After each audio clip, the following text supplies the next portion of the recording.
Добрый день, уважаемые коллеги, уважаемый Вячеслав Викторович. Вчера, 6 июля, завершилась весенняя сессия Государственной Думы. И все депутаты, я хочу это подчеркнуть, именно все фракции внесли свой весомый вклад в ее общие итоги. Считаю, что результаты работы весьма достойные, важные и значимые для людей, для всего российского государства, для защиты наших национальных интересов, обеспечения суверенного, устойчивого, эффективного развития страны. Эта думская сессия была насыщенной, напряженной и очень ответственной, исходя из масштаба и сложности стоящих перед нами задач. После 24 февраля, когда началась специальная военная операция, всем ветвям власти и уровням власти страны требовалось действовать решительно, согласованно и быстро. Сегодня хочу поблагодарить вас за то, что именно так вы и работали. Собрано, компетентно, в высоком темпе. Считаю, что все фракции подтвердили свою политическую состоятельность и зрелость. Действовали консолидированно и сплоченно, как настоящие государственники и патриоты России, для которых в сложных условиях любые межпартийные разногласия уходят на второй план, потому что партий у нас много, а Родина одна. И нет ничего важнее и выше судьбы Отечества. Принят целый ряд решений, законов, серьезно усиливающих систему социальной поддержки людей, направленные на дополнительную защиту граждан решений. Речь не только об опережающей индексации пенсий, что, безусловно, очень важно, повышении прожиточного минимума и минимального размера оплаты труда.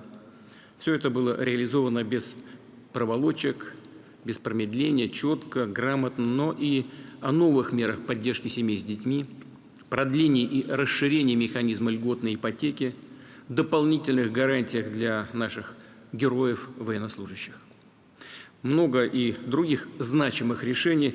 Я сейчас не буду все перечислять, вы об этом знаете не хуже, а может быть даже и лучше меня, потому что сами своими руками все это делали. Хотел бы особо отметить и поблагодарить все парламентские партии за организованную гуманитарную поддержку жителей Донбасса. Именно все парламентские партии, потому что освещали эту работу средства массовой информации по-разному, но все, я знаю, это просто знаю, из поступающей информации, все принимали в этом и принимают активное участие. Знаю также, что многие депутаты, взяв официальный отпуск, поехали в зону боевых действий, чтобы лично, часто с реальным риском для собственной жизни, наладить на месте поставки продуктов, лекарств, предметов первой необходимости. Быстро развернуть центры гуманитарной помощи. Некоторые ваши коллеги и сейчас находятся там, работают как волонтеры. И такая инициатива, такая бескорыстная помощь действительно необходима, остро востребована. Отдельно отмечу, что с учетом быстро меняющейся ситуации Госдума вместе с правительством ввела постоянную донастройку и целые линейки мер по поддержке базовых отраслей российской экономики и трудовых коллективов, предприятий, включая сегмент малого и среднего бизнеса, IT-индустрию, другие важнейшие сферы. В итоге нам удалось сохранить макроэкономическую стабильность, что чрезвычайно важно для экономики, поддержать занятость, нормальный ритм розничной торговли и в целом хозяйственной жизни в регионах, основные транспортно-логистические цепочки, расширить свободу предпринимательской деятельности и усилить защиту бизнеса от чрезмерного административного давления и необоснованного уголовного преследования. Знаю, что здесь еще много чего нужно сделать, но в целом и сделано немало. В сжатые сроки, начиная уже с первых чисел марта, в тесном контакте с правительством введены несколько пакетов антисанкционных мер. Благодаря им последствия от недружественных, явно враждебных действий западных стран удалось минимизировать. Да, конечно, мы понимаем, мы знаем это, видим, эти меры, введенные, незаконные меры против России, создают и нам трудности, очевидный факт, но вовсе не такие, на которые рассчитывали инициаторы экономического блицкрига против России. Очевидно, что они пытались не просто побольнее ударить по российской экономике. Их целью было посеять раздор, смуту в нашем обществе, деморализовать людей. Но и тут они просчитались. Ничего не вышло. И, уверен, не выйдет. В этой связи показателен пример именно российского парламента, как высшего представительного органа. Политика парламента опирается на волю народа России, на твердую позицию, на убеждение в нашей исторической правоте, на непререкаемую решимость подавляющего большинства граждан страны отстоять суверенитет России, оказать помощь нашим людям на Донбассе. Именно это лежит и в основе политики нашего государства в целом. Так называемый коллективный Запад во главе США на протяжении десятилетий ведет себя в отношении России исключительно агрессивно. Наши предложения о создании системы равной безопасности в Европе отвергнуты. Инициативы о совместной работе по проблеме противоракетной обороны отклонены. Предупреждения о неприемлемости расширения НАТО, особенно за счет бывших республик Советского Союза, проигнорированы. Даже сама идея о возможной интеграции России в этот самый Североатлантический альянс на этапе наших, как тогда казалось, безоблачных отношений с НАТО, судя по всему, показалась его членам абсурдной. А почему? Да потому что такая страна, как Россия, просто не нужна им. Вот почему. И именно поэтому поддерживали терроризм, сепаратизм в России, внутренние деструктивные силы и пятую колонну в нашей стране. Все они получали и получают до сих пор безусловную поддержку со стороны этого самого коллективного Запада. Нам говорят, мы слышим сегодня, что мы начали войну на Донбассе, на Украине. Нет. Ее развязал этот самый коллективный Запад, организовав и поддержав на Украине антиконституционный вооруженный переворот в 2014 году, а затем поощряя и оправдывая геноцид в отношении людей на Донбассе. Вот этот самый коллективный Запад и есть прямой зачинщик, виновник того, что сегодня происходит. Если этот самый Запад хотел спровоцировать конфликт для того, чтобы перейти к новому этапу борьбы с Россией, к новому этапу сдерживания нашей страны, то можно сказать, что это в известной степени удалось. И война развязана, и санкции введены. В нормальных условиях, наверное, трудно было бы это сделать. Но на что хотел бы обратить внимание?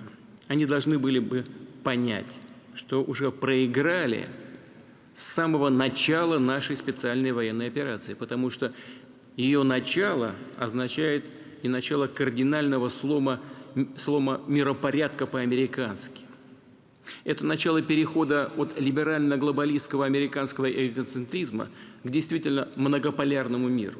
Миру, основанному не на придуманных кем-то для себя эгоистических правилах, за которыми нет ничего, кроме как стремления к гегемонии, не на лицемерных двойных стандартах, а на международном праве, на подлинном суверенитете народов и цивилизаций, на их воле жить своей исторической судьбой, своими ценностями и традициями, и выстраивать сотрудничество на основе демократии, справедливости и равноправия. И надо понимать, что этот процесс остановить уже невозможно. Ход истории неумолим.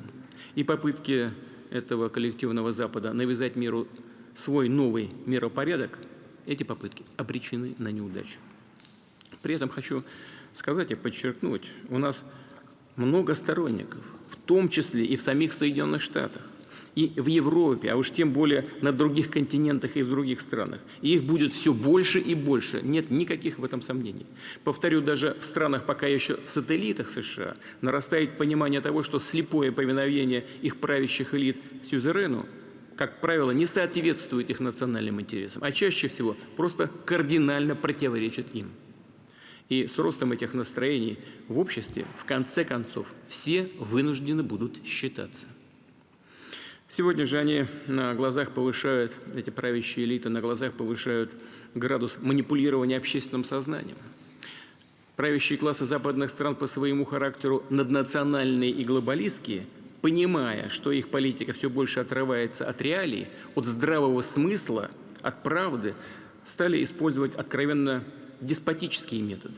Запад, который некогда декларировал такие принципы демократии, как свобода слова, плюрализм, уважение иного мнения, сегодня вырождается в полную противоположность, в тоталитаризм, включая цензуру, закрытие средств массовой информации, произвол в отношении журналистов, общественных деятелей.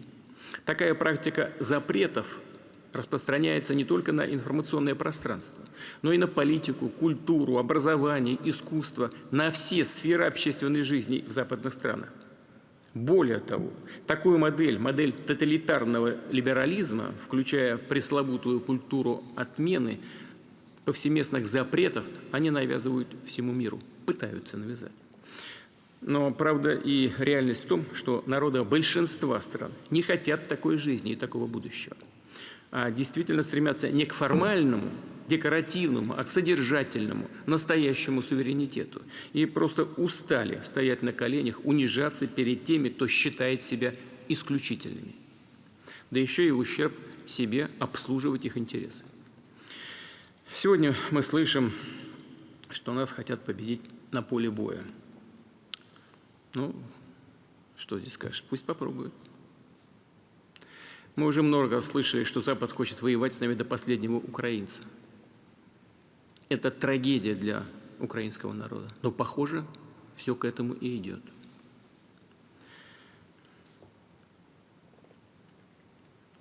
Но все должны знать, что мы-то, по большому счету, всерьез пока еще ничего и не начинали. При этом мы не отказываемся и от мирных переговоров, но те, кто отказывается, должны знать, что чем дальше, тем сложнее им будет с нами договариваться. Уважаемые коллеги, патриотический государственный подход в полной мере отражается в работе Государственной Думы. По сути, определяет всю законотворческую, политическую повестку. Так и должно быть в демократическом и подлинно независимом государстве. Убежден, что для ведущих партий России превыше всего была и будет забота о благе нашей страны и нашего народа. О людях, которые делегировали, доверили вам свой голос, наделили высоким статусом законодателя и ждут от депутатского корпуса честного, добросовестного служения, принятия действенных, справедливых, глубоко продуманных законодательных актов. Именно люди и дадут свою объективную оценку каждой партии, в том числе и в сентябре в ходе очередных выборов в региональные и муниципальные органы власти. И надеюсь, что предвыборная состязательность не повредит совместной партнерской деятельности в Государственной Думе нынешнего 8-го созыва. Спасибо большое за внимание. Пожалуйста, я передаю вам слово. Прошу. Уважаемый Владимир Владимирович, уважаемые коллеги, хочу высказать слова благодарности, что, несмотря на напряженный график, вы всегда уделяете внимание повестке работы Государственной Думы. И мы с вами сможем ее всегда обсудить, так же, как вот сейчас за этим круглым столом.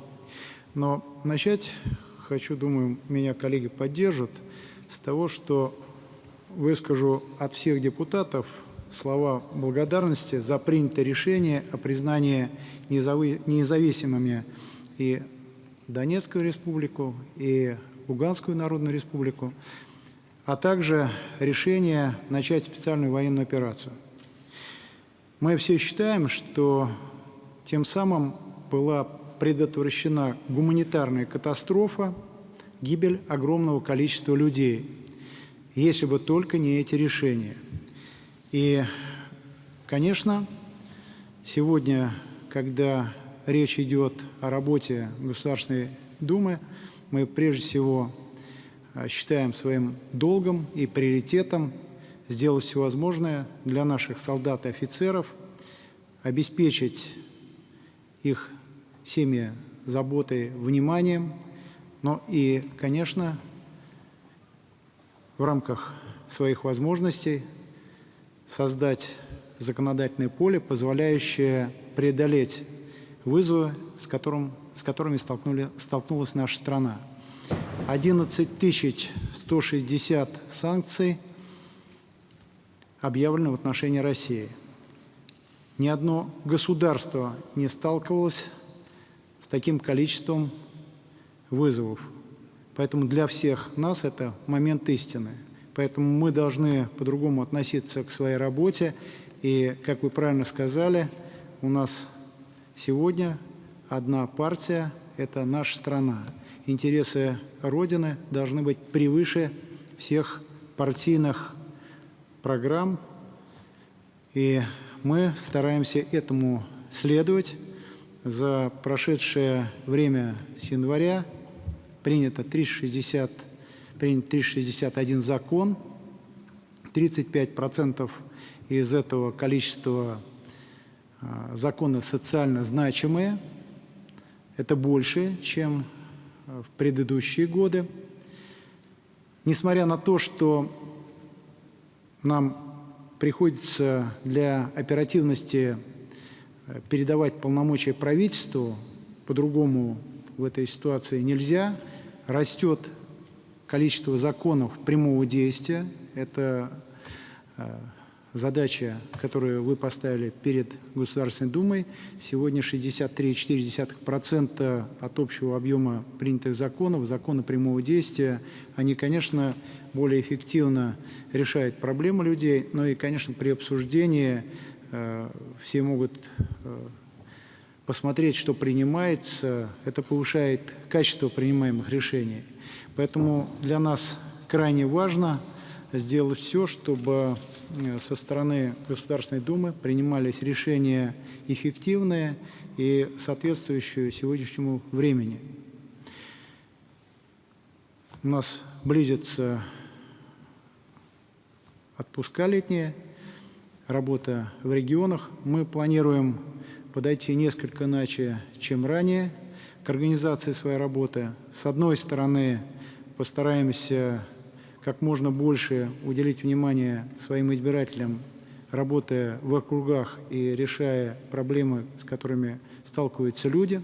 А с другой стороны, потратить летнее время для того, чтобы подготовиться к осенней сессии вместе с правительством, работая над законопроектами в области импортозамещения, создания новых отечественных технологий. Но и, конечно, учитывая проблемы и ситуацию на территории для нас братских республик, Луганской и Донецкой, учитывая обращение наших коллег-депутатов, мы договорились, что поможем им в создании правового поля, в рамках которого должны быть решены вопросы и здравоохранения, образования, социальной защиты. К нам они приезжали буквально несколько недель назад, и мы обсуждали как раз вопросы совместной работы в рамках профильных комитетов с тем, чтобы такая помощь была оказана в формировании законодательства, подготовкой модельных законов и занимаясь гармонизацией законодательства с тем, чтобы они обеспечили полностью себе правовое поле по решению этих вопросов. Поэтому для нас лето в этом году будет очень ответственным. Мы считаем, что правильно, необходимо здесь, исходя из вызовов времени, перестроить работу. И планируем вместе со всеми фракциями, профильными комитетами этим заняться уже с понедельника, когда депутаты выйдут в регионы. Спасибо еще раз хочется сказать, Владимир Ильич, за те решения, которые были приняты. Мы чувствуем диалог, обратную связь. И, конечно, для нас крайне важным является ваша поддержка. Спасибо. Благодарю вас, Вячеслав Викторович. Пожалуйста, Геннадий Андреевич Катаев.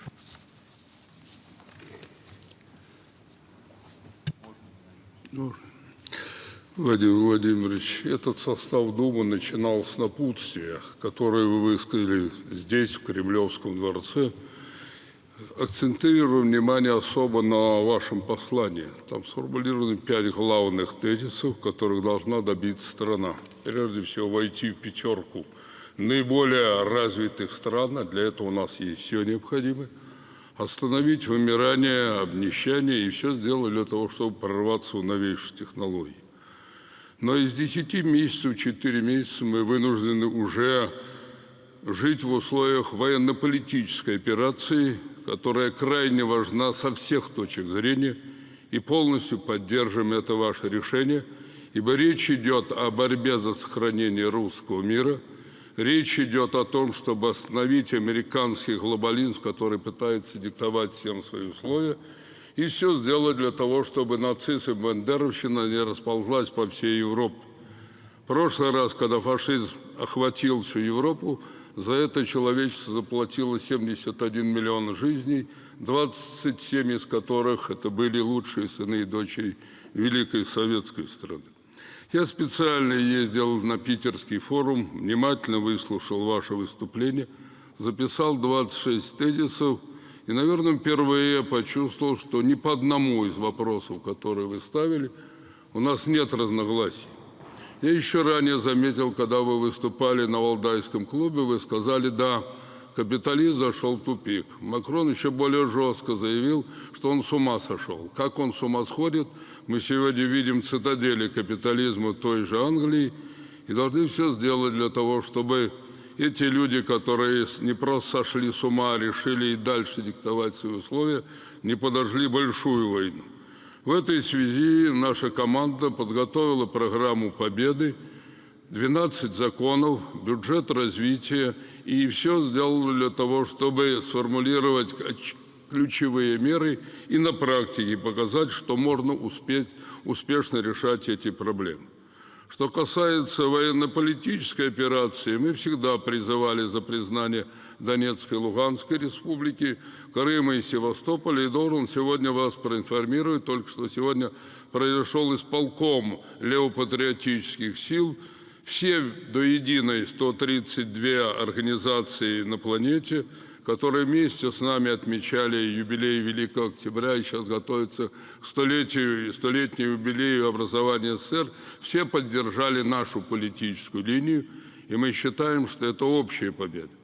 Я вообще не раз беседовал с вами, и очень доволен, что вы укрепили наш восточный фланг. Ваша поездка в Пекин, в Индию и консультации постоянные в рамках БРИКС, попытка расширения этой организации – это очень мощный противовес англосаксонской идее подавить нас и дальше расправиться с Китаем. Она находит все большую поддержку и уверен, что если вы подготовите указ, а мы, я думаю, мои товарищи и коллеги по Думе поддержат, мы должны отметить столетие образования СССР как большой общенациональный праздник, потому что тогда мы дали первый бой тем агрессорам, которые пытались нас поработить и уничтожить. Мне представляется, что на сегодня назрел вопрос более жесткой мобилизации ресурсов для реализации той программы, которую вы наметили. И инструментарий для этого у нас есть. У нас прекрасно подготовлена программа по новой индустриализации, инновациям.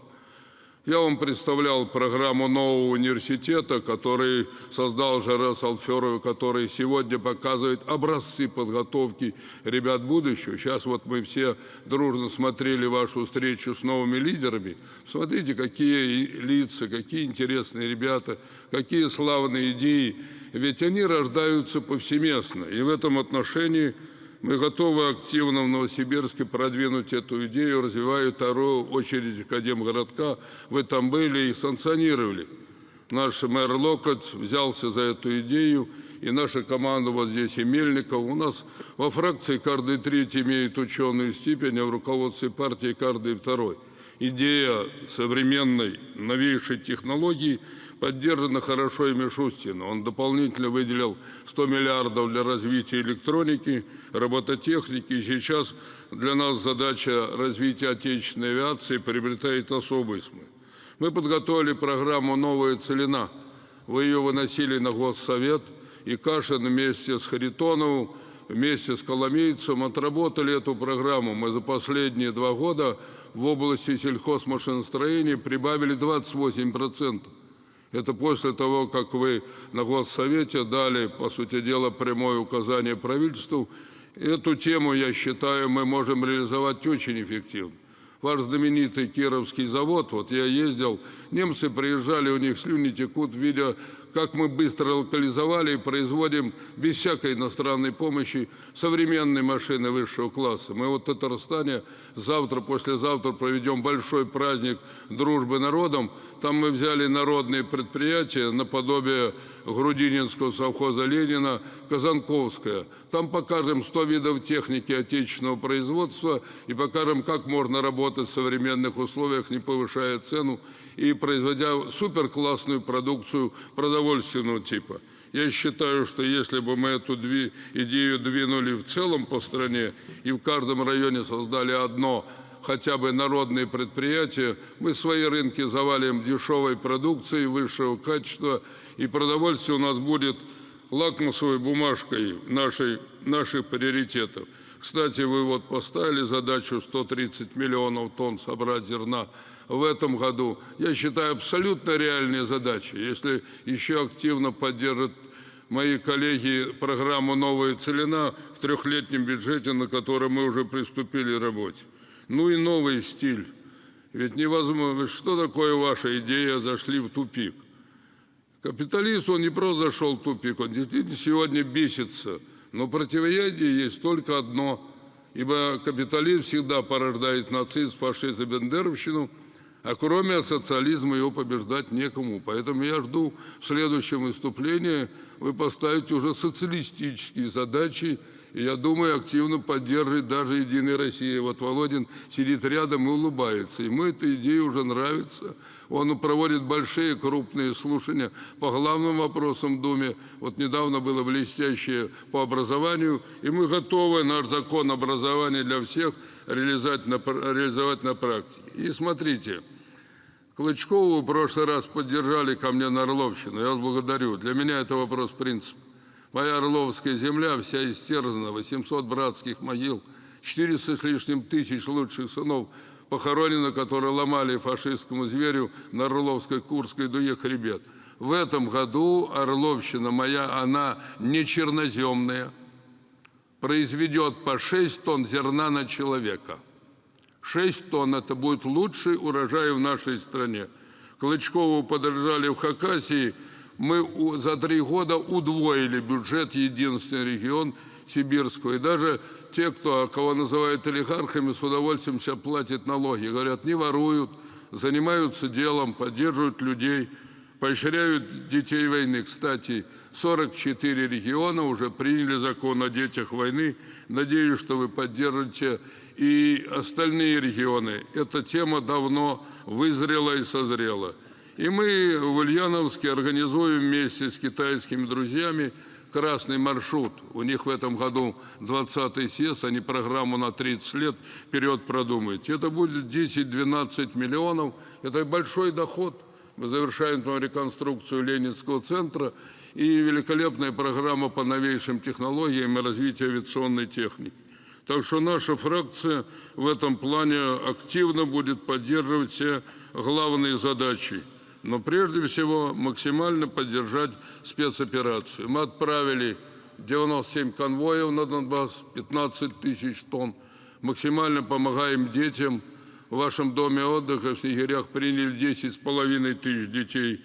И сейчас активно готовим очередную партию поддержки. Я должен сказать, ваша администрация там сейчас очень плотно работает. У нас много там интересных кадров, которые прошли хорошую школу производства, закалки, абсолютно пророссийски настроено, потому что борьба с русофобией сегодня приобретает особый смысл. Но самые злобные русофобы – антисоветчики. И большая просьба к вам, уже высказали эту точку зрения. У нас, к сожалению, и в культуре, и в средствах информации еще антисоветизма просто завались. Нам надо остановить это полное безобразие. Ибо кроме опыта русско-советского патриотизма и победы над фашизмом, у человечества нет другого опыта. Для нас это принципиально важно. И в этой связи еще раз обращаюсь к вам, вернуться к той записке, в том числе и по амнистии некоторых наших товарищей, которые попали под наказание. Я считаю это незаконным. Поручите еще раз нам вернуться вместе с Вайной и Кириенко, мы найдем решение они практически уже выстроились. А так, главный сейчас вопрос сплочения общества и поддержка. Мы будем поддерживать ваше послание, вашу линию на укрепление безопасности страны, на единство действий в борьбе против нацизма, бандеровщины и американского глобализма. Это вопрос принципа и нашего исторического выживания. Спасибо. Спасибо большое. У меня и сомнений нет в том, что члены КПРФ настроены именно таким образом. Но что касается социалистической идеи, то в ней ничего плохого нет.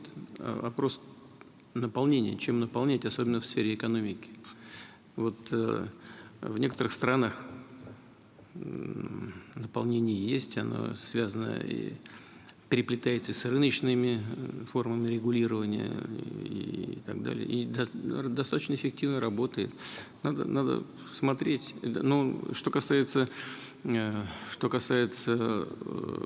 участия государства, вот в этом как бы спор, как правило, лежит, то здесь тоже вопрос в том, где, в каком объеме государство должно участвовать, в какой форме, как оно государство должно регулировать свою деятельность в сфере экономики. Ну, это мы все, безусловно, будем решать в ходе дискуссий, в ходе споров. Я исхожу из того, что при понимании того, что главные интересы людей, интересы страны, мы эти развязки найдем. Спасибо большое. Пожалуйста, Слуцкий Леонид Эдуардович.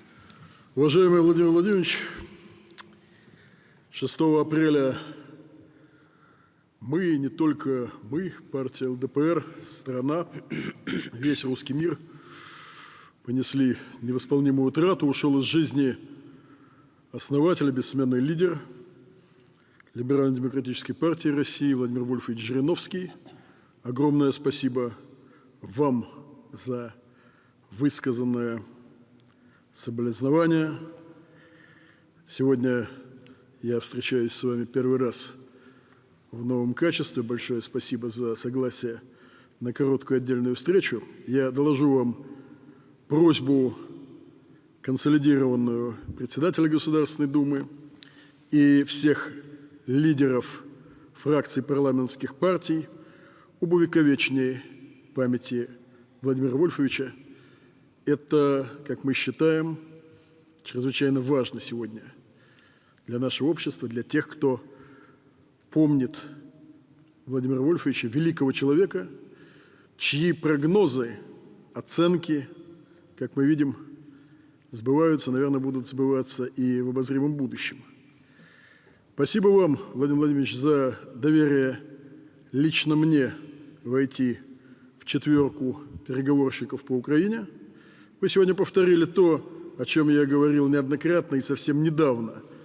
Нашим визави в Киеве мы согласовали, казалось бы, весь гуманитарный блок, за исключением, правда, закона о героях. Бандеру и Шухевича они никак сдавать не хотели, но они откатили обратно, к сожалению, на первоначальные позиции.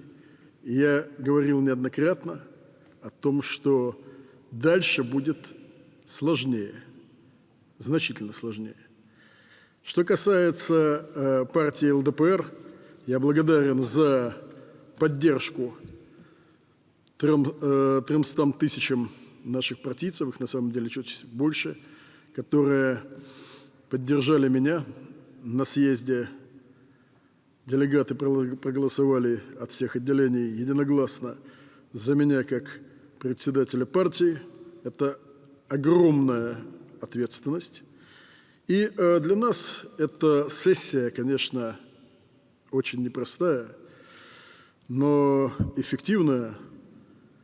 Обозначена была тем, что мы внесли несколько десятков законопроектов, из них несколько уже приняты, и о выплатам пенсионеров 13-й пенсии, о возвращении индексации пенсии работающим пенсионерам, повышение минимального размера оплаты труда до 20 тысяч рублей, об обнулении налога для физлиц тем, кто получает менее 2 минимальных размеров оплаты труда, прогрессивная шкала налогообложения, компенсация ветеранам боевых действий 50% расходов на жилищно-коммунальные услуги и многое другое. Сегодня должен отметить, у нас не время для партийных противоречий. Сегодня время консолидировать общество и объединяться, стирать, а не проводить разделительные линии между политическими силами для того, чтобы поддержать национальную экономику, социальную сферу. И нет сомнения, что санкции и рестрикции, которые направлены против нас, захлебнутся. Они уже захлебнулись. Я 2 года назад, как председатель Международного комитета Государственной Думы, обратился к здравомыслящим политикам мира с призывом вообще отказаться от санкций и рестрикций как рудимента атавизма, архаизма в сегодняшней политике. Мне ответили более 60 лидеров государств и генсек Организации Объединенных Наций. Он недавно был в Москве, Антонио Гутерриш, с которым мы активно сейчас дискутируем по Украине, с поддержкой этого тезиса. Но мы видим, что происходит наоборот. Вместе с тем вы абсолютно правы в том, что сегодня пошел обратный процесс. Европейские политики, в том числе на площадке Европейского парламента, практически во всех, без исключения, я говорю без лишней патетики, абсолютно во всех, без исключения, европейских странах, в Азии, в Африке, в Латинской Америке все больше политиков, общественных деятелей, представителей университетской общественности, науки говорят о вывихнутости тех подходов, которые применяются сегодня к России и угрожают стабильности мировой архитектуры, которая должна сейчас быть сформированной в нынешние годы именно как стабильная и безопасная. Исходим из того, что мировой порядок должен оставаться только многополярным, как это было определено по итогам Второй мировой войны, когда была создана Организация Объединенных Наций, с ее главенствующей ролью. Вместе с тем Вашингтон не оставляет попыток взломать изнутри Совет Безопасности. К великому сожалению, по ряду досье это уже получилось. Уверен, что мы сумеем добиться того с теми коллегами, которые нас поддерживают в мире, это в том числе страны БРИКС, порядка трети мирового валового внутреннего продукта, они против однополярного мира, где единственным полюсом силы будет Вашингтон. И кто бы и как отчаянно не цеплялся из наших, как я их называю, стратегических друзей на Западе, ничего не получится. Хотел бы в этом плане поддержать ваши тезисы. Партия ЛДПР единогласно поддержала люди разных возрастов, вероисповеданий из разных регионов специальную военную операцию на Украине.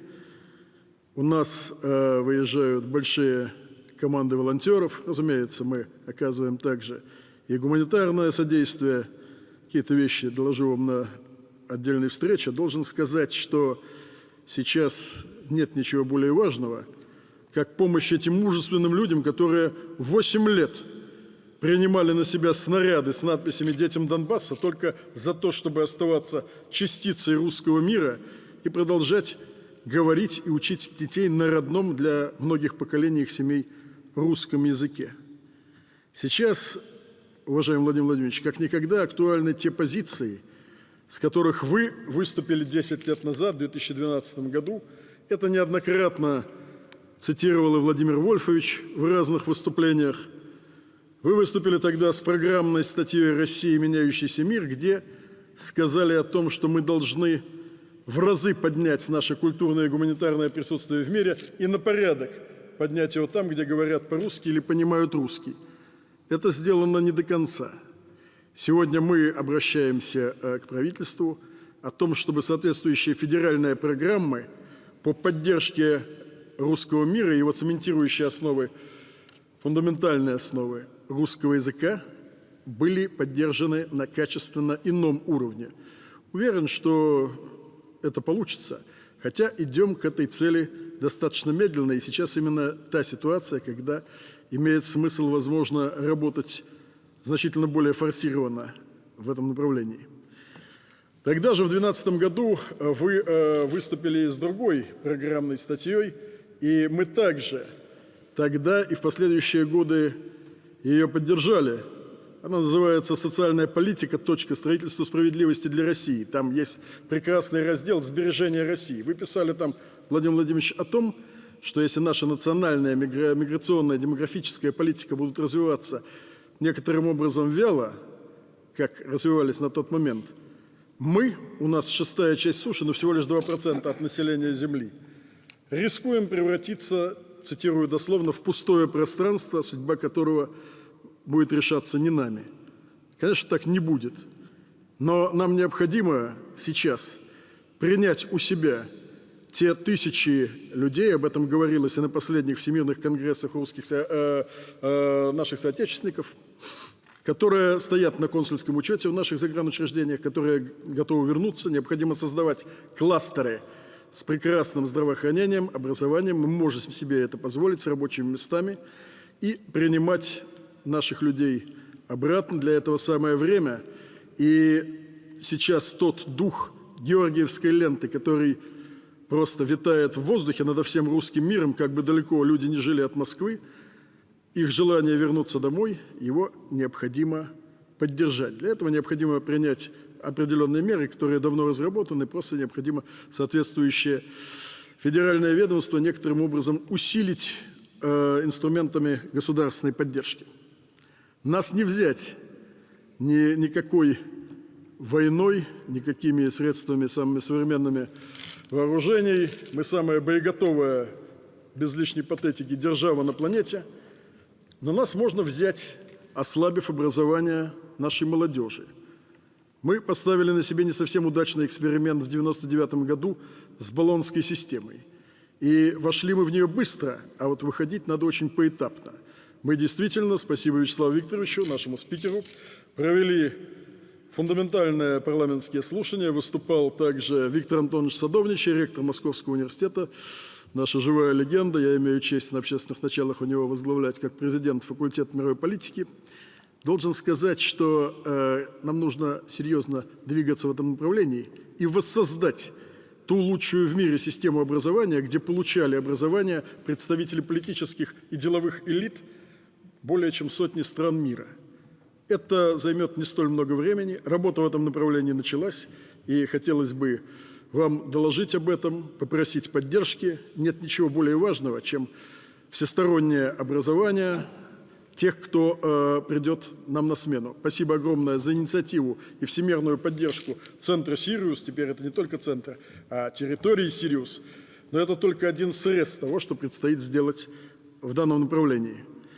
Мы будем работать как партия ЛДПР, как парламентская фракция, в тесном содружестве, как и работаем сейчас, с другими партиями над решением тех задач, которые стоят сегодня на повестке дня.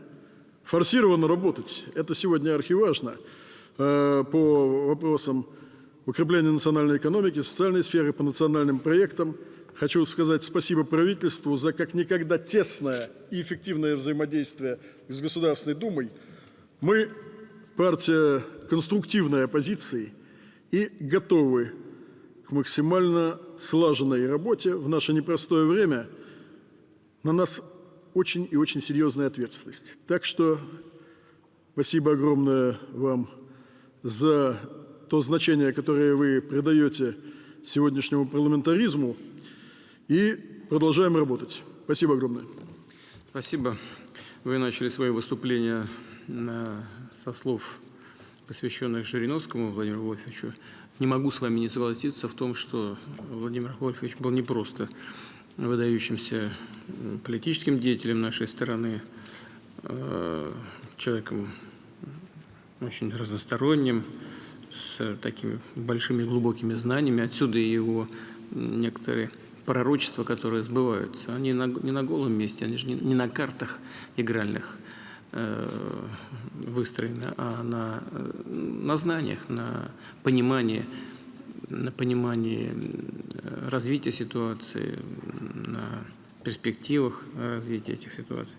Но что самое это главное, это то, что Владимир Вольфович, безусловно, был патриотом России. Вот это совершенно очевидная вещь. И вся его деятельность строилась именно на этой почве, на этой платформе. Говорят также, что либерально-демократическая партия, ЛДПР, это всегда была партия одного человека и одного лидера. я исхожу из того, что у партии есть своя идеологическая платформа. Конечно, Леонид Эдуардович, вам будет непросто, потому что, ну, чего греха таить, надо прямо говорить об этом. Все будут сравнивать ваш стиль работы со стилем Владимира Вольфовича. Но я знаю, что у вас есть собственный стиль, стиль стилем, но общий подход, связанный со всем, что касается интересов России, он остается неизменным. Это чрезвычайно важно, и я всячески хочу вам пожелать успехов в вашей работе. Ну, а по деталям мы поговорим в ходе нашей двусторонней встречи. Спасибо. Пожалуйста, Миронов Сергей Михайлович. Уважаемый Владимир Владимирович, прежде всего спасибо за продолжение доброй традиции после завершения сессии принимать руководство Госдумы, лидеров фракций. Спасибо за высокую оценку работы Государственной Думы. Действительно, все, что касается законодательного обеспечения и антисанкционной борьбы, и проведения специальной военной операции, все фракции Государственной Думы едины. Несколько предложений, кратких тезисов, начну как раз с тех вопросов, которые связаны с проведением специальной военной операции. Наша фракция внесла законопроект о приравнивании народной милиции ДНР, ЛНР и всех ополченцев по статусу к нашим военнослужащим, по социальной защите, по материальному обеспечению и по будущему как ветераны боевых действий. Здесь же считаю очень важным для пограничников, которые несут службу в Белгородской, Курской, Брянской, Воронежской и Ростовской области сделать то же самое, потому что фактически они реальные участники специальной военной операции. Идет интеграционный процесс, и здесь предстоит очень большая работа. Думаю, что если бы было создано специальное либо агентство, либо комиссия, которая бы координировала деятельность всех министерств, которые сейчас занимаются вот этими, будут заниматься интеграционными процессами по вхождению в состав России новых субъектов федерации, наверное, это было бы правильно. Я вам докладывал по ситуации в Харьковской области, в частности, в городе Изюме. Не могу не сказать слова благодарности Сергею Владимировичу Кириенко, который посетил там эти города и на месте выяснил проблемы. Есть предложение включить в ваш указ от 24 апреля о упрощенном порядке приема граждан Украины в состав гражданства Российской Федерации жителей Харьковской области. По таможенному регулированию также я вам докладывал, меры определенные сделаны, но мы внесли специальный законопроект, который вводит таможенный режим для товаров, перемещаемых через границу России на территории Донецкой Народной Республики, Луганской Народной Республики и Украины в целом, аналогично таможенному режиму со странами Евразийского экономического сообщества. 1 июля, уважаемый Владимир Владимирович, традиционно уже с 2009 года на Поклонной горе собрались ветераны боевых действий. Это ветераны еще до Афганистана, как мы знаем, была Корея, был Алжир, Египет, Куба, Вьетнам, Лаос, Ангола, Эфиопия, Сирия. После Афганистана была Югославия, Грузия, республики бывшего Советского Союза, и Таджикистан, и Карабах, и снова Сирия. Сейчас специальная военная операция. Есть предложение, это от ветеранов боевых действий, я передаю, сделать все-таки 1 июля официально днем ветеранов боевых действий, чтобы эта дата была бы в праздничном календаре. Теперь несколько проблем и вопросов нерешенных по социально-экономической проблематике нашей страны, наших граждан. Вы давали поручение, и вот Леонид Эдуардович об этом упомянул, правительству все-таки подумать про индексацию работающих пенсионеров. Пока решения нет, работающие пенсионеры, около 7 миллионов, очень этого ждут. Сдерживание цен, вы ставите такую задачу и на продукты питания, и на лекарства. Есть конкретное предложение. Кстати, все, о чем я говорю, соответствующие законодательные инициативы нашей фракции внесены. В свое время здорово мы приняли решение по ритейлу, по торговым сетям, отменили так называемый маркетинговый сбор, и сразу же цены немножко стабилизировались. Сейчас в аптеках, к сожалению, та же самая история. Вынуждены поставщики лекарств платить вот этот маркетинговый сбор, который, естественно, включается в цену лекарств. Людям это сейчас не очень по карману. Ну и есть предложение снизить налог на добавленную стоимость на социально значимые продовольственные товары, детские товары, лекарства и книги до 5%. Предельно допустимая доля собственных расходов граждан на оплату жилищных и коммунальных услуг, мы этот вопрос ставили. Общая федеральная норма 22%, в Москве 10%, во многих субъектах федерации уже и 15%, и разные другие цифры. Есть все-таки предложение сделать общую федеральную норму, чтобы не более 15% люди тратили на ЖКХ. Мы с Минфином работали, посчитали, требуется 25,5 миллиардов рублей. Есть предложение по созданию так называемого алиментного фонда. Я думаю, что любой присутствующий здесь депутат получает огромную почту. Бедные, ну, как правило, это женщины, не могут найти горе отцов, которые убегают, не платят алименты, ребенка содержать не на что. И предложение, есть соответствующая законодательная инициатива, государство в таких случаях пускай выплачивает усредненные алименты, государство проще потом найти должника и потом взять его за шкирку и вытребовать все, что положено, чтобы женщины и дети не страдали. И есть еще одно предложение. Спасибо вам, что вы с 1 января 2021 года ввели первую шкалу прогрессивного налога на доходы физических лиц. Те, кто получает более 5 миллионов рублей, платят 15%. Я цифры назову. Планировал Минфин собрать 60 миллиардов рублей, собрали 82,5, на 30% больше. Резервы есть. Мы внесли законопроект. Те, кто получает более 50 миллионов рублей в год, чтобы они платили 18%. А те, кто получает, к сожалению, есть такие зарплаты менее минимального размера оплаты труда, чтобы вообще были освобождены от уплаты подоходного налога. И, уважаемый Владимир Владимирович, прошу по завершении встречи также буквально для краткого разговора меня принять. Спасибо большое.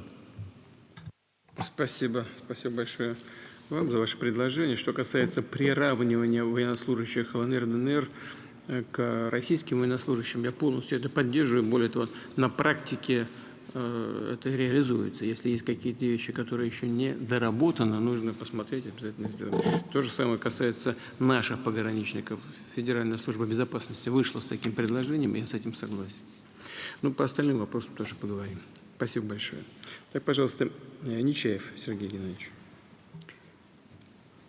Уважаемый Владимир Владимирович, с первого дня поддерживаю ваше решение о специальной военной операции на Украине и думаю, что оно продиктовано не только заботой о жителях Донбасса, о гражданах России, но и это решение возвращает России ее место в истории. Страны, народа, который другим странам и народам показывает, что такое настоящий суверенитет, что такое настоящая свобода в современном мире. И тем самым меняет и сам этот мир. Суверенитет во всех сферах, и социально-политической, и военной, и в сфере экономической. И сейчас мы видим, что, несмотря на трудности, которые были, особенно первые месяцы, уже в целом, мне рассказывают мои товарищи, промышленники, что в целом уже многие цепочки восстановлены, и ситуация такая стала более крепкой. И люди задумались о том, что есть новые возможности, задумались о развитии. И хотя эпоха капитализма и заканчивается, но сам капитал-то остается. И люди задумались о длинных деньгах. И вот мы сейчас Минпромторгом и Российским фондом прямых инвестиций готовим коробочное решение по финансированию качественных средних по размеру российских компаний. Средства РФП будут направлены на их развитие и смогут инвестироваться как в виде конвертируемых займов, так и прямого взноса в капитал. Уже выбраны первые несколько пилотных проектов. Ну вот один из них – это производство кухонной посуды. Компания и так развивалась и без дополнительного финансирования. Но сейчас видно, вот сделали модель, что за ближайший год-два компания сможет сделать тот же рывок на рынке и внутреннем, и на внешнем, как за 5 лет, если развиваться без капитала. Таких примеров много. Я думаю, что если вы вот эту идею форсировать такие средние компании поддержите, то такой сигнал Минпромторг и РФПИ услышат. Но, конечно, что мы видим, и вы, конечно, знаете, что элиты англосаксонских стран ввели заградительные пошлины до 35% на наши российские товары, наплевав на те соглашения, которые по ВТО раньше были достигнуты. Вот. Мы пока никак не отвечаем этим странам. Возможно, уже пора ввести зеркальные пошлины. Там есть долгая процедура, потому что мы члены Евразес, надо будет это согласовывать, но, как говорится, раньше начнем, может быть, раньше введем. Есть и такие вещи, как, например, Польша. Польша, около 50 наших компаний, просто отобрала у всех бизнес, имущество, товары, деньги. Вы хорошо это знаете. Но интересно, что одновременно с официальной частью таких нападок на нас, такого пиратского разбоя, они еще ввели неофициальные, то есть просто есть тоже несколько компаний, которые хорошо продавали свои товары в Польше, все сети им отказывают, не оплачивают уже поставленные товары. Такое пиратство идет не только на уровне государства, но и на уровне хозяйственных субъектов. Это, наверное, какой-то англосаксонский ДНК такой вот, и в Польше тоже поселился. Интересно, что Польша – это такая страна, где производственные находятся площадки очень многих транснациональных корпораций из недружественных стран. Такое прям место, где они производят товары для всего СНГ, для Восточной Европы. Вот. Такое прямо, как бы сказал Глеб Жеглов, такое у них там лежбище этих вот производственных площадок ТНК. Давайте введем, может быть, эмбарго на товары, произведенные в Польше, по тем товарным группам, которые у нас в России тоже производятся. Мы такой список готовы подготовить, также с Минпромторгом, другими профильными министерствами, если в целом эта идея, если время ее или пришло, или, может быть, скоро подойдет. Наши компании сейчас подготовились, готовы отвечать. Владимир Владимирович, спасибо вам большое за ваше выступление и речь на Питерском международном экономическом форуме. Она очень многих вдохновила. В том числе вы говорили о том, что нужно дать больше свободы предпринимателям и уменьшить количество уголовных дел по экономическим статьям. У нас уже больше 10 лет не менялись параметры определения перехода от административной ответственности к уголовной, в зависимости от размера ущерба. Никто не говорит, что нужно, я не предлагаю, чтобы у нас была безответственность, но по ряду случаев вот есть такие несуразности. Например, статья 180 Уголовного кодекса о контрафакте. Там крупный ущерб подразумевает и штрафы, и вплоть до исправительных работ на срок до 2 лет, принудительные работы до 2 лет, лишение свободы до 2 лет со штрафом. При этом крупный ущерб для данной статьи – это 250 тысяч рублей. Это действительно деньги, тысячи даже рублей, но, может быть, уже у нас можно сделать индексацию, минимум, а может и в целом в новых условиях посмотреть и все-таки свыше 250 тысяч рублей – это, наверное, из какой-то прошлой жизни. Но, конечно, никто не говорит о безответственности. Да? Просто есть административная форма, она может быть достаточно. Мы еще в мае подготовили соответствующий законопроект, получили положительный отзыв от Верховного суда и ждем уже вот с 19 мая ответ от правительства. Ответа пока так и нет. Такое решение не требует дополнительных расходов бюджета. Наоборот, оно позволит разгрузить СИЗО, если нужно это, и многим прибавит уверенность в завтрашнем дне, особенно тем, кто такие добросовестные, но, может быть, в чем-то ошибшиеся люди. Мы не боимся ошибаться и нести административную ответственность лучше, чем уголовную. Прошу вас ускорить, тоже дать поручение ускорить это решение. Может быть, правительство тоже вспомнит, что на ПМФ вы это говорили.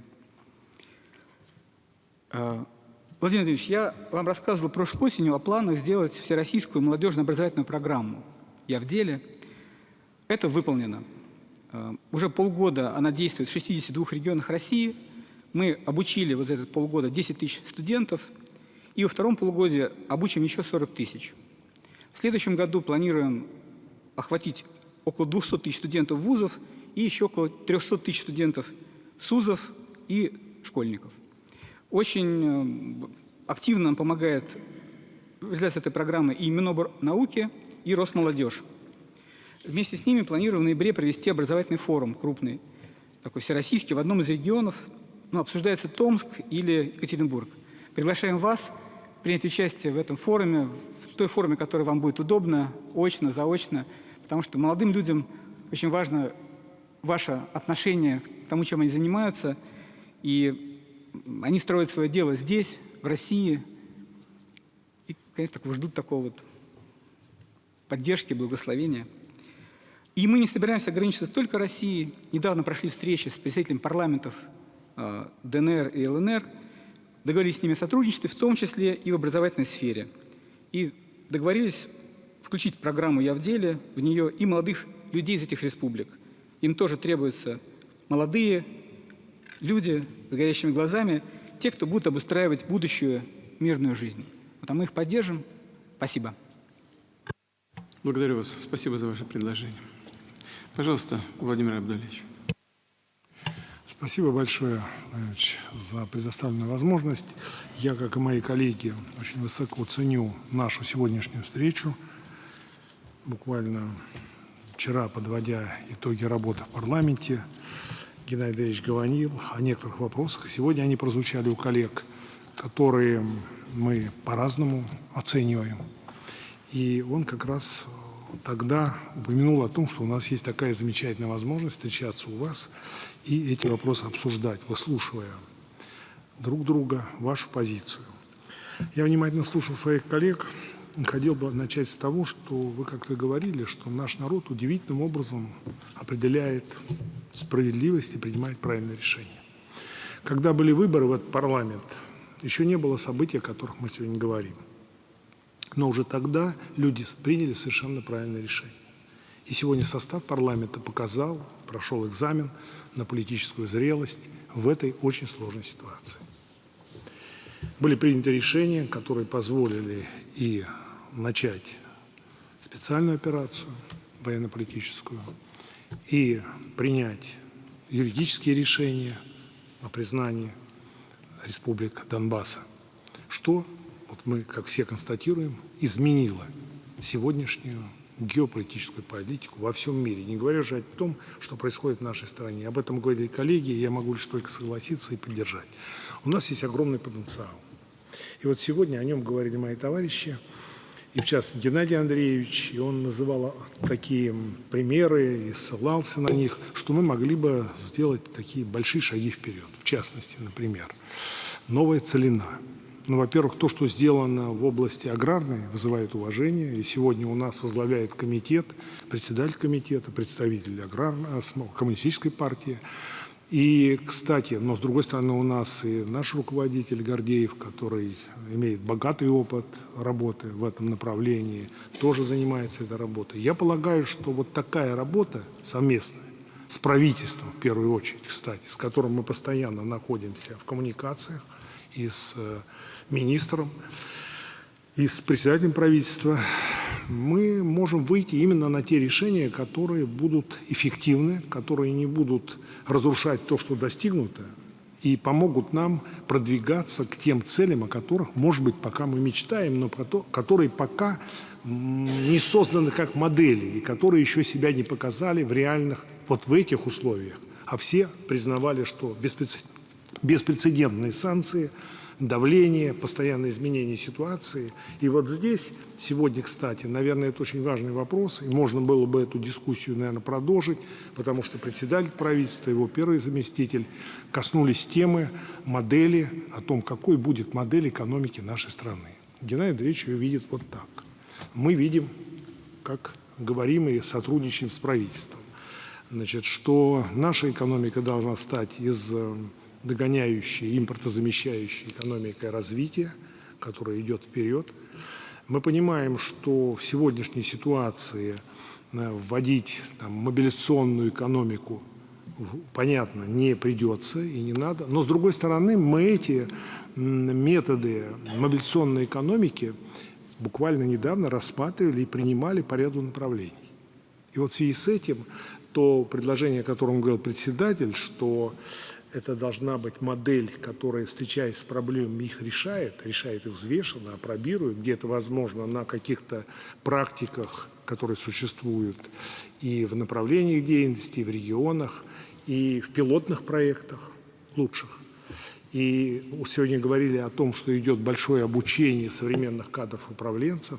Вот все это, как мне кажется, с учетом того нашего богатого представления в парламенте политических партий и иногда разных подходов к решению сложнейших задач, сегодня это позволяет наша фракция, которая является фракцией большинства. Кстати, хочу поблагодарить вас за то, что на первом заседании, это помним мы все, вы тогда внесли предложение не делить по количеству голосов, а соотнести так, чтобы все избиратели могли видеть своих представителей в парламенте. Это оказалось очень таким пророческим решением, тем более, когда встал вопрос и когда депутаты стали принимать такие жизненные, судьбоносные решения для страны и для жителей нашей страны. Мне кажется, это вот получилось. И когда сегодня мы тоже вот касаемся некоторых моментов, то вопросы сотрудничества, я полагаю, вопросы ответственности всех перед одним народом, вы очень правильно сказали, партий много, Родина одна. Поэтому это очень мощный потенциал, который сегодня обеспечивает решение проблем, выход из сложнейших ситуаций и, самое главное, позволит нам, убежден в этом, решать все проблемы, о которых говорили мои товарищи, которые, конечно же, есть и еще будут. Хотелось бы еще сказать о том, что мы, конечно же, как и наши коллеги, здесь работаем едино. Вячеслав Викторович говорил, сколько принято законов. Где-то около 50% вносили наши коллеги. Но остальные были внесены коллегами из других фракций, и мы по ним голосовали практически консолидированно. Когда это касалось интересов людей, когда это касалось интересов страны, когда это касалось вашей политики. Вы это тоже должны слышать и знать. Об этом говорим мы постоянно, даже когда в чем-то расходимся. Вот сегодня Геннадий Андреевич подчеркнул в который раз, что у него не вызывает вопросов то, что он слышит от нашего президента. Это очень важно, как и у других фракций. И вот здесь огромный потенциал. Так вот, мы работали, безусловно, не буду вдаваться в детали, об этом коллеги говорили и добавят, это поддержка ветеранов боевых действий, членов их семей, расширение категорий, которым представляет статус ветеранов боевых действий. Я поддерживаю предложение моей коллеги, вашей, Сергей Михайлович. Вы провели замечательную выставку по ветеранам боевых действий. Она была событием. Спасибо вам за это. И, конечно же, нужно подумать об этой памятной дате, насколько это возможно. Я так понял, что мы все поддерживаем этот вопрос. Очень важным у нас было такое, беспрецедентное, наверное, по масштабу, слушание в Думе, посвященное образованию. Вот первое, что было сделано в зале, это было, по сути, проголосовано в присутствии руководителей фракций, наших коллег, переход от определения услуги к более профессиональному, понятно, определению. И то же самое ждет от нас сейчас медицина. Мы просим тоже, я думаю, это общая наша позиция, поддержать и эти вопросы решить в ближайшее время. Стимулирование импорта. Мы тоже это всячески поддерживаем, решаем задачи. И вот на что хотел бы обратить внимание. У нас с прошлого года, и я недавно получил сейчас от Дмитрия Анатольевича Медведева напоминание, что мы не исполнили по одному законопроекту то, что должны были сделать. В чем вопрос? Это так называемые взимаемые комиссионные за платежи, в том числе и ЖКХ. Понимаете, коллеги, вы хорошо все, о чем я говорю. До 7%, Владимир Владимирович, много, очень много, мы считали.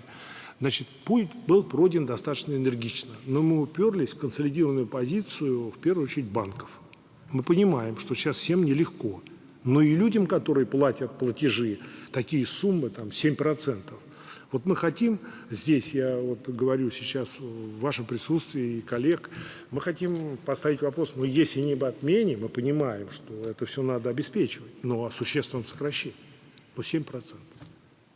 7% человек заплатил за ЖКХ, большие платежи, правильно? Вот мы, во всяком случае, на этой позиции сегодня все в нашей фракции, я думаю, коллеги нас тоже поддержат. Мне бы, наверное, пользуясь случаем, еще хотел сказать об одном очень важном моменте. Русский мир. Вот вы как-то высказались о том, что, говоря о межнациональном нашем обществе, простите, я, может, не совсем точно воспроизведу, что вы, чеченец, ингуш, и начали называть другие национальности. Для меня это очень понятно. Спасибо, что вы это сказали. Я посмотрел после этого и попросил в Минобороны и у других коллег, каков национальный состав тех, кто совершает геройские поступки, героические, проявляет себя на поле брани. Это десятки национальностей. Практически сейчас получилось так, что националисты и бендеровцы, как говорили мои товарищи, я разделяю этот оборот, воюют с многонациональным народом России. И национальности народов России встали на их пути и демонстрируют героизм, исключительный. Это огромная сила. И в связи с этим я бы хотел сейчас, коллеги, поддержать то, что мы уже понимаем, что не надо, наверное, сильно соперничать, кто больше чего отвез на Донбасс между нашими, фракциями, потому что Геннадий Андреевич говорит о 19 тысяч тонн, мы говорим еще о чем-то. Мы уже договорились, может быть, нам чаще собираться в один конвой, закладывать, и пусть это будет от нескольких фракций. Но еще одна важная деталь. Недавно видел КАМАЗ белый, на нем было написано «Армяне России, Донбассу». Мне кажется, тоже можно будет над этим хорошо подумать, потому что наш многонациональный народ, многоконфессиональный, люди очень хотят помогать. Помогать своим сынам, которые... Сейчас, кстати, хорошая практика стала, когда Министерство обороны, да и вы тоже, оперативно отмечаете наших героев. Там не говорится о национальности, но многие все понимают сразу. Поэтому, мне кажется, вот этот момент можно было бы тоже нам использовать. Ну а в завершении, поскольку время ограничено, я бы хотел еще раз поблагодарить коллег, с которыми мы работаем. У нас бывает порой, и вы знаете об этом, и напряжение определенное, но мы всегда находим общее понимание. Почему? Потому что ровно то, о чем вы сказали. Страна у нас и народ один. И президент тоже. Спасибо. Спасибо большое. Некоторые коллеги отметили, что наша специальная военная операция ведет к укреплению нашего суверенитета, и это так. Но начало этой операции не было связано с этой целью. Это побочный эффект, неизбежный, но побочный эффект. Основная цель, как я уже это говорил, это защита Донбасса и укрепление безопасности самой России. Что хотел бы вас попросить? Вы напрямую общаетесь с людьми, с народом, с вашими избирателями. Мы делаем все, что нужно, поддерживаем вооруженные силы. Но хочу еще раз подчеркнуть, наши ребята, которые выполняют боевые задачи, они действительно настоящие герои.